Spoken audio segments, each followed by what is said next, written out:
Ignorance is bliss. No phrase holds more truth to it than this. I truly envy clueless people with their clueless dreams, clueless people with options I don't have, and clueless people with family and friends.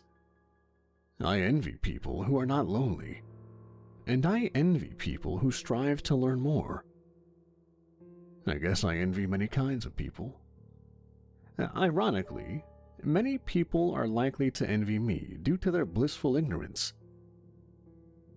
I'm writing this entry here simply because this is the internet, and I'm bored and because most likely no one would take it seriously. But I don't really mind. I've told this story countless times. I like telling stories, mostly because for me, at this point, hearing them is pointless. I've heard it all. Nothing surprises me anymore.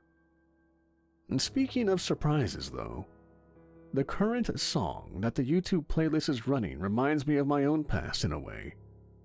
Not many things do anymore. It's called Mr. Dr. Man by a relatively new band named Palais Royale. I definitely recommend you listen to it. There's a certain part in this song that caught my attention.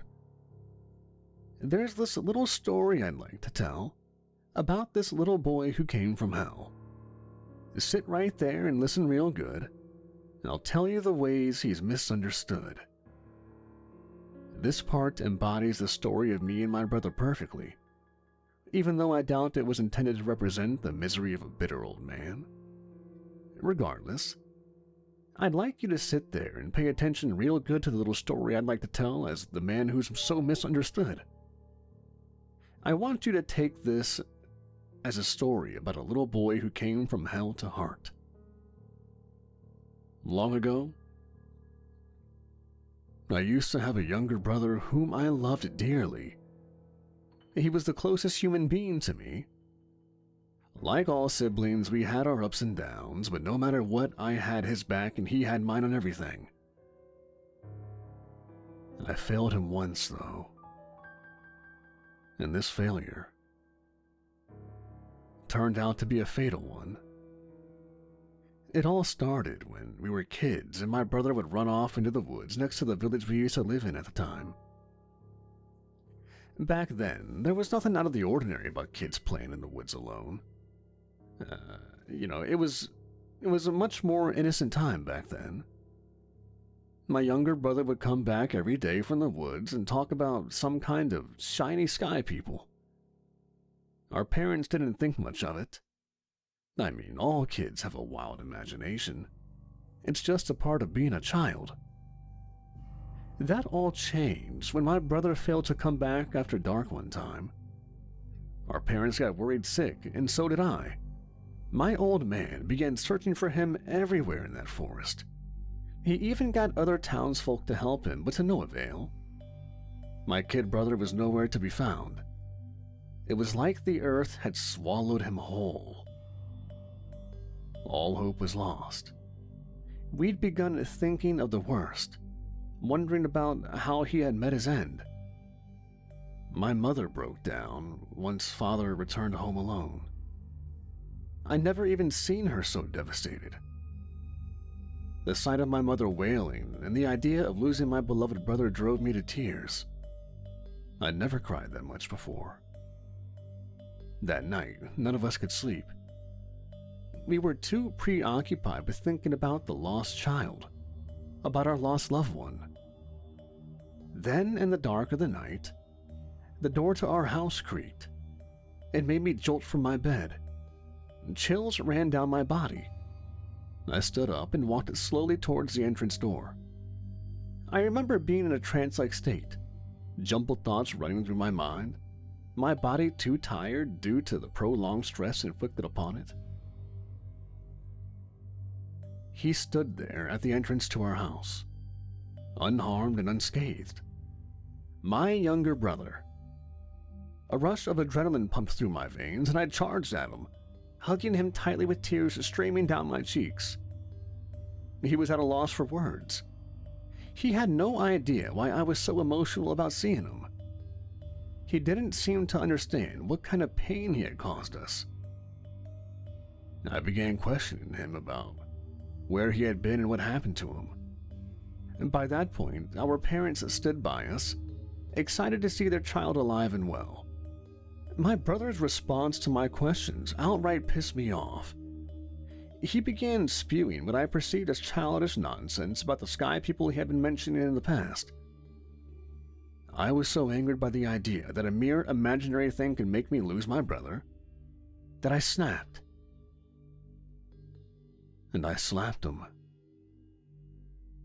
I slapped him for the first and only time in our lives. I slapped him so hard he fell down to the ground and began crying. I slapped him and barked at him to never mention these stupid sky people and to forget them once and for all. Of course, after the initial shock of my parents wore off, they scolded me for my actions, but I guess my disapproval of this idea had led my brother to forget about it, because after that night, he stopped mentioning the sky people and would only vanish into the forest to work there. Our relationship wasn't really strained by the incident, and we kept on being each other's pillars. We remained the perfect best friends. The years had passed and we left our home village, starting our own families and carried on with our lives separately. Sure, we weren't as close as we used to be as kids, but we still had each other's backs, and we were pretty much always in touch. One day during high noon, my brother showed up in the distance. He appeared to be exhausted and battered, carrying an ass jaw in hand, a donkey jaw, that is. I ran towards him, grabbed him, and began questioning him as to what had happened to him. I would help him with virtually anything. The sky people, they're not as imaginary as we thought. That was his initial response. I let go of him, fear creeping from the top of my head to the bottom of my foot soles. I was wondering whether my brother was insane, or if the sky people had actually been just nasty, evil humans all along that did despicable things to my sibling when he was a child. Before I could verbally respond to my distressed brother, he shattered my silence by uttering the scariest thing I had heard up to this point. "Kill me, brother. Kill me and bury my remains. Don't let them get me." He wouldn't relent. "Kill me, please. Kill me. I can't. I can't do this. They're doing terrible things to me. Just looking at them is killing me. I can't. No, wait. I have to die. Don't you get it?" He lunged at me with the donkey's jawbone, tackling me to the floor, screaming in my face about how I must end his life. I kicked him off myself, trying to calm him down, but he just lunged at me again. This time I grabbed him by the arms and began wrestling over the control of his weapon. He kept begging violently to be killed, and I kept on trying to stop him before any one of us could be hurt. I didn't want to hurt my brother. But I couldn't stop him. I just couldn't. I had to put him in a chokehold to slow him down, but he kept thrashing his hands around, trying to force me to suffocate him to death. Luckily, he passed out before that. Once he passed out,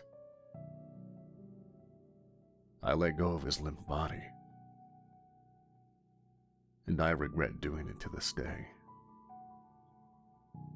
He fell down, hard. His skull,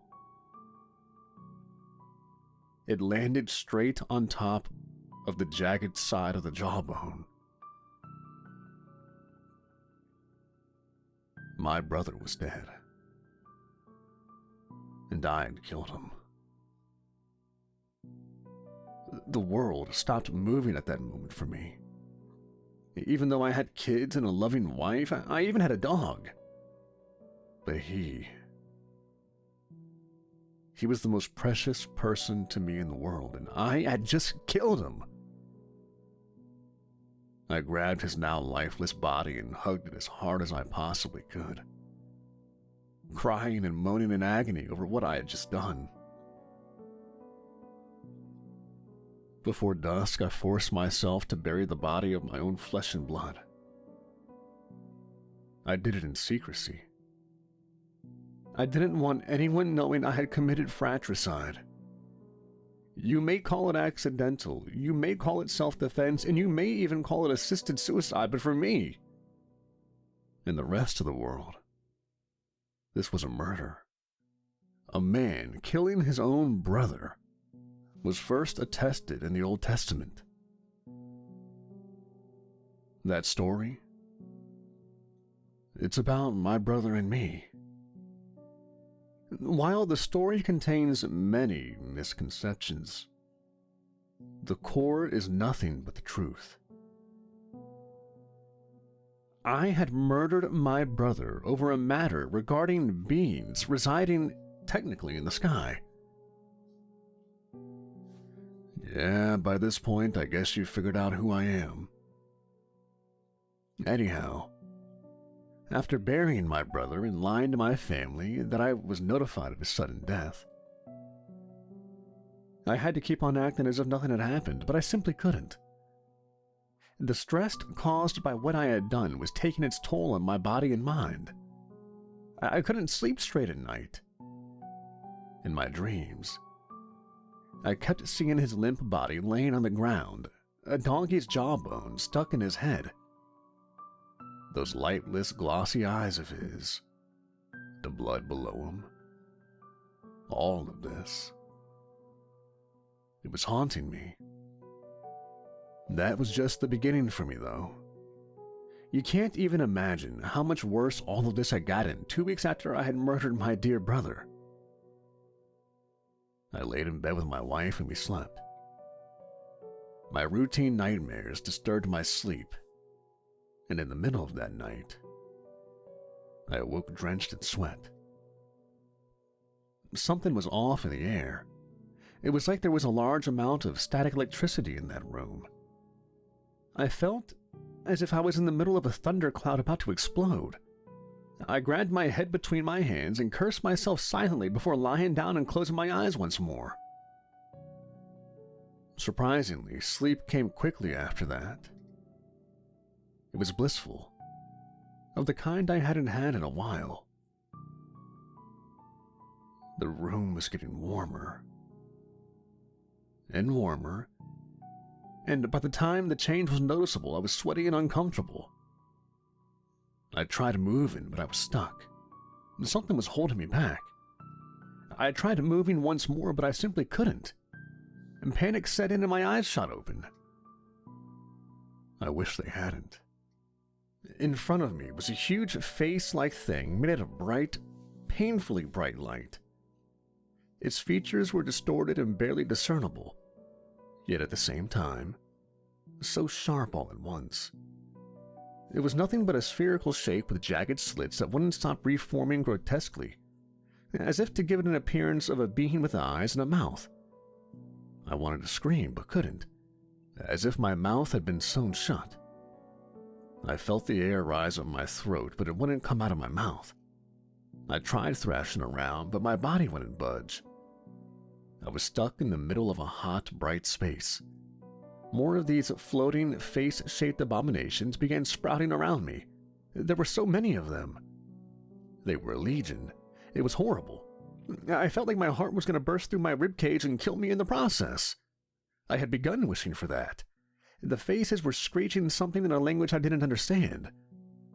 But their voices, they were so high, it felt like they were stabbing right through my eardrums. If you thought that was the end of it, you're wrong.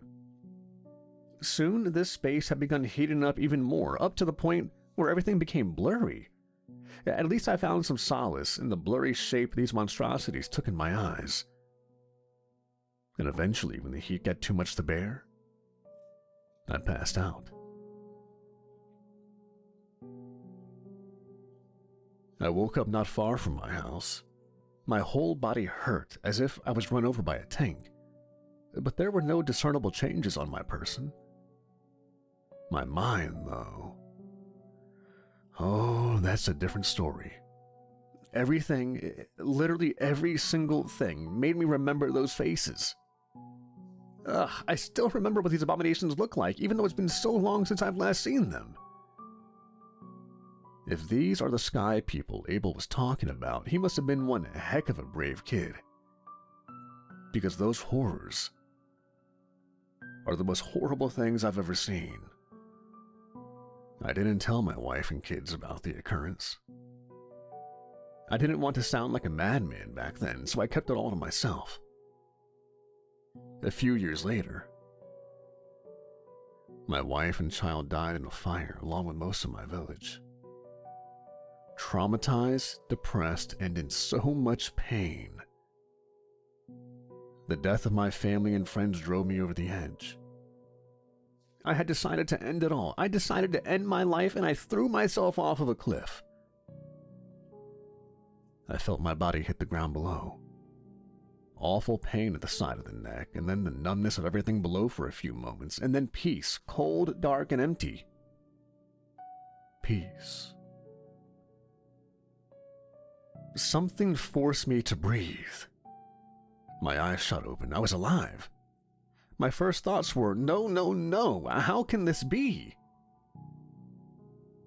The next few months were nothing but endless attempts at taking my own life again.